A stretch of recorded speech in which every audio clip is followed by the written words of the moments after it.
ಇವತ್ತು ಕನ್ಯಾ ಲಗ್ನಾಧಿಪತಿ ಮೂರನೇ ಮನೆಯಲ್ಲಿ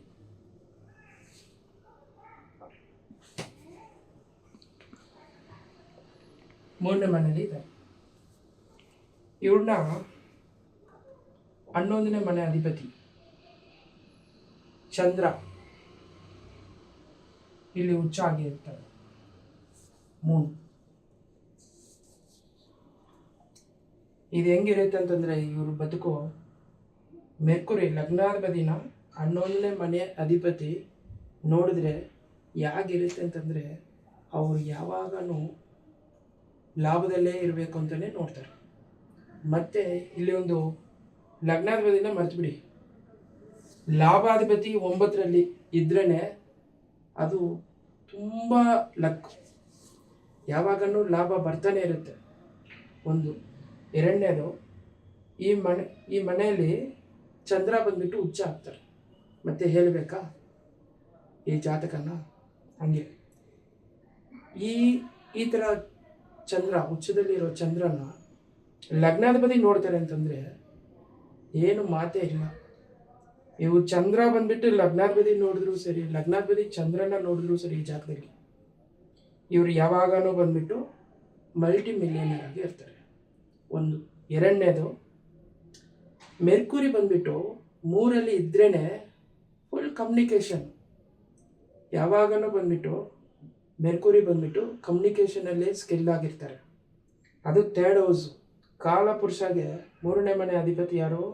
ಮೇಷ, ಋಷಭ, ಜಮಿನಿ ಅಂದರೆ ಮಿಥುನ ರಾಶಿಗೆ ಅಧಿಪತಿ ಯಾರು? ಬುಧ ಅಲ್ವಾ? ಕಮ್ಯುನಿಕೇಷನ್ ಸ್ಟ್ರಾಂಗ್ ಆಗಿರ್ತಾರೆ. ಇಲ್ಲಿ ಅದೇ ರೀತಿಯಲ್ಲಿ ಲಗ್ನಾಧಿಪತಿ ಮೆರ್ಕುರಿ ಲಗ್ನದಿಂದ ನೀವು ತಗೋಬೇಕು. 1, 2, 3 ಅರ್ಥ ಆಯ್ತದ? ಇಲ್ಲಿ ಕಮ್ಯುನಿಕೇಷನ್ ಸ್ಕಿಲ್ಲು ಜನರಲ್ ಆಗಿನ ಅವರು ತುಂಬ ಚೆನ್ನಾಗಿರ್ತಾರೆ. ಇವರು ಏನೇ ಮಾಡೋಕ್ಕೆ ಹೋದ್ರೂ ಕ್ಲಿಕ್ ಆಗಿಬಿಡ್ತಾರೆ. ಬಿಸ್ನೆಸ್ ಮೇಯ್ನಾಗಿ ಮಾಡಬೇಕು. ನೀವು ಲಗ್ನಾಧಿಪತಿನ ನೋಡಿದ್ರು ಕರೆಕ್ಟ್ ಅಲ್ವಾ? ಇವಾಗ ನೋಡಿ, ಈ ಲಗ್ನಾಧಿಪತಿ ಅದೇ ರೀತಿಯೇ 10ನೇ ಮನೆ ಅಧಿಪತಿ ಕೂಡ. ಲಗ್ನಾಧಿಪತಿ 10ನೇ ಮನೆ ಅಧಿಪತಿನೂ ಮೆರ್ಕುರಿನೇ. ಇವ್ರನ್ನ ಉಚ್ಚದಲ್ಲಿ ಚಂದ್ರ ನೋಡ್ಬಿಟ್ಟಿದ್ದಾರೆ. ಯಾವಾಗಲೂ ಅವ್ರ ಕೈ ಇಟ್ಕೊಂಡ್ರೆ ನೀವು ಲಾಭದಲ್ಲೇ ಬದುಕೋದು. ಹಾಗೆ ಇನ್ನೊಂದು, ಈಗ ಸಪೋಸ್ ಇಲ್ಲಿ ಬಂದ್ಬಿಟ್ಟು ಈ ಮನೆ ಕೊಟ್ಟಿರೋ ಅಧಿಪತಿ ಮಾರ್ಸ್ ಲಗ್ನದಲ್ಲಿದ್ದಾರೆ. ಮಾರ್ಸ್ ಅಲ್ಲ, ಲಗ್ನದಲ್ಲಿದ್ದಾರೆ. ಇವಾಗ ನೋಡಿ 1, 3 ಪರಿವರ್ತನೆ ಆಗಿರ್ತಾರೆ. 1, 3 ಅಂದರೆ ಮಾರ್ಸ್ ಮನೆ ಇದು. ಆ್ಯಕ್ಚುಲಿ ಈ ಮನೆಯಲ್ಲಿ ಲಗ್ನಾಧಿಪತಿ ಇದ್ದಾರೆ, ಲಗ್ನದಲ್ಲಿ ಈ ಮನೆ ಅಧಿಪತಿ ಮಾರ್ಸ್ ಇಲ್ಲಿದ್ದಾರೆ. 2 ಪರಿವರ್ತನೆ. ಇವ್ರ ಮನೇಲಿ ಅವರು, ಅವ್ರ ಮನೇಲಿ ಇವರು. ಇವ್ರಿಗೆ ಹೆಂಗಿರುತ್ತೆ ಅಂತಂದರೆ ಜಾಕ್ಪಾಟ್ ಹೊಡಿತಾನೆ ಇರುತ್ತೆ. ಓಕೆನಾ? ಇವಾಗ ಈ ಥರ ಜಾತಕನ ನೀವು ಕಡಿಮೆ ಆಗಬೇಕು. ಇದು ಒಂದು ಸ್ವಲ್ಪ ಮೈನಸ್, ಇಲ್ಲ ಒಂದು ಮೈನಸ್ ಇದೆ ಅಂತಂದರೆ ನೋಡಿ, ಇಲ್ಲಿ ಒಂದು ಇದು ಮಾಡ್ತೀನಿ ನೋಡಿ. ಇಲ್ಲಿ ಶುಕ್ರ ಇದ್ದಾರೆ ಅಂತ ಅನ್ಕೊಳ್ಳಿ, ವೀನಸ್ ಇದ್ದಾರೆ ಅಂತ ಅನ್ಕೊಳ್ಳಿ. ವೀನಸ್ ನೋಡಿ ನೀಚ ಗುಣ.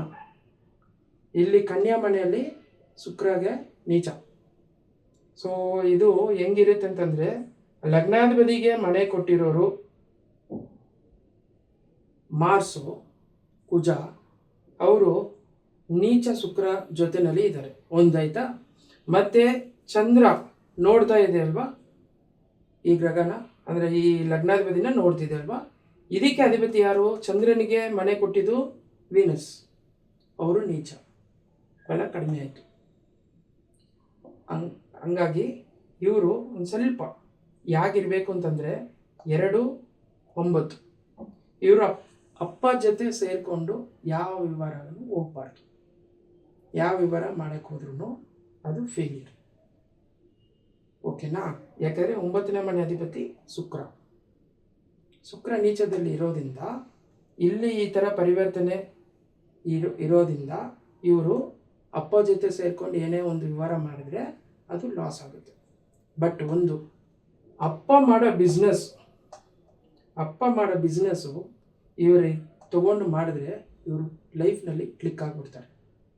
ಯಾಕೆಂತಂದರೆ 9ನೇ ಮನೆ ಅಧಿಪತಿ ವೀನಸ್ ಜೊತೆ ಮೆರ್ಕುರಿಗೆ ಮನೆ ಕೊಟ್ಟಿರೋರು ಇದ್ದಾರೆ. 10ನೇ ಮನೆ ಅಧಿಪತಿ ಅಲ್ವಾ, 10ನೇ ಮನೆ ಅಧಿಪತಿ ಮೆರ್ಕುರಿ, ಅವ್ರಿಗೆ ಮನೆ ಕೊಟ್ಟಿದ್ದು ಯಾರು? ಮಾರ್ಸ್. ಅವ್ರು ಯಾರ ಜೊತೆ ಇದ್ದಾರೆ? ಶುಕ್ರ ಜೊತೆ ಇದ್ದಾರೆ. ಶುಕ್ರ 9ನೇ ಮನೆ ಅಧಿಪತಿ ಅಂದರೆ ತಂದೆ ಸ್ಥಾನ. ಸೊ ಖಂಡಿತವಾಗಿ ಇವರು ಅಪ್ಪ ಏನು ಮಾಡ್ಕೊಂಡು ಬಂದಿದ್ದಾರೋ ಅದನ್ನೇ ಮಾಡೋಕ್ಕೆ ಸಾಧ್ಯ.